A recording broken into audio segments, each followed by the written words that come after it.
8 bulan penjara bagaimana? Oke. Bagaimana tanggapan kita terkait tuntutan 8 bulan penjara kepada Vicky? Jadi tanggapan kami adalah sebagai berikut.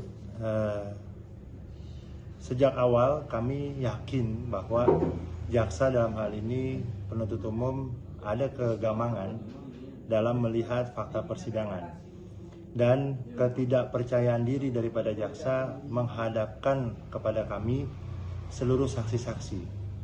Bahkan ada saksi-saksi yang memang tidak hadir, tapi di dalam surat tuntutan yang kemarin dibacakan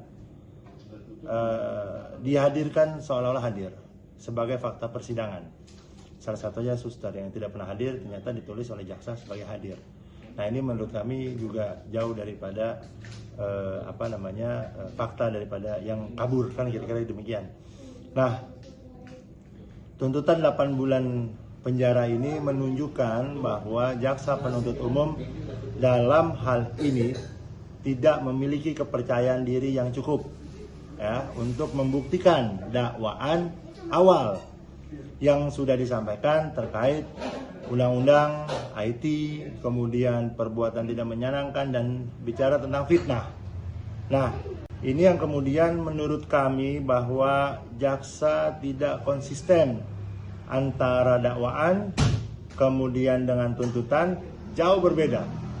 Ini yang membuat kami sangat percaya diri bahwa Vicky Prasetyo ke depan insya Allah akan bebas. Dan 8 bulan itu adalah pasal hanya perbuatan tidak menyenangkan, dengan pasal-pasal yang lain yang selama ini digembar-gemborkan oleh pada jaksa tidak dimasukkan, antara lain IT, kemudian perbuatan fitnah dan sebagainya tidak masuk ke dalam itu.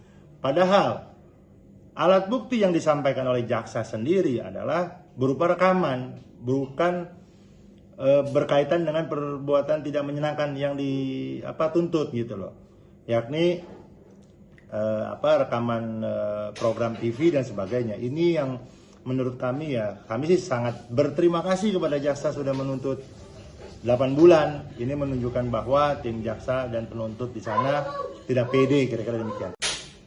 Apakah tuntutan itu terlalu berat? Menurut kami itu mungkin yang sudah terberat yang sudah dituntut oleh jaksa. Karena tidak layak klien kami untuk dituntut lebih daripada 0 bulan. Ketika bicara 8 bulan tuntutan, ya itu menurut kami sudah cukup tinggi. Padahal harusnya jaksa menuntut 0 bulan, tidak boleh dituntut karena tidak sesuai dengan fakta-fakta di persidangan. Harus memang tidak dipenjara, harus memang tidak didakwa, harus tidak dituntut kalau menurut keadilan yang benar.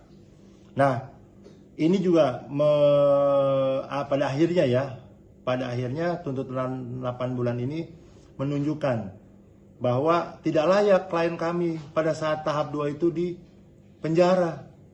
Kenapa? Karena di akhir daripada tuntutan sendiri 8 bulan tidak pede jaksa itu menyatakan klien kami bersalah. Kenapa pada awal itu dilakukan penahanan? Dari kepolisian saja tidak dilakukan penahanan, tapi di kejaksaan dipaksakan dilakukan penahanan. Ini yang menurut kami kemarin tidak fair gitu loh kira-kira. Nah, pertanyaan selanjutnya, apakah yang akan dilakukan Vicky untuk bisa bebas? Yang dilakukan oleh Vicky Prasetyo untuk bisa bebas adalah tetap konsisten pada titik kebenaran. Kami tim kuasa hukum bahkan Vicky Prasetyo juga tidak mengada-ada. Seluruh fakta persidangan menunjukkan bahwa Vicky Prasetyo membela hak-haknya sebagai laki-laki, sebagai suami yang melihat istrinya berada di dalam kamar bersama dengan laki-laki lain. Itu tidak boleh dituntut karena itu adalah hak, dan sesungguhnya yang membuat resah dan membuat gelisah daripada dimensi sosial masyarakat adalah perbuatan istrinya waktu itu, bukan Vicky Prasetyo. Apa yang dituntut jaksa seolah-olah Vicky bikin resah. Kebalik Bapak jaksa. Jadi kami yakin yang dilakukan oleh Vicky itu adalah sesuatu yang memang benar secara moral dan etika. Ketika melihat istrinya berada di dalam kamar, masa harus dihukum? Ini akan menjadi presiden buruk ketika memang suatu saat berbalik kepada saya, kepada jaksa, atau kepada hakim yang menyidangkan perkara ini. Istri kita di rumah kemudian bersama dengan laki-laki lain. Kira-kira demikian. Oleh karena itu kebenaran dan keadilan saya rasa akan tegak di dalam perkara ini.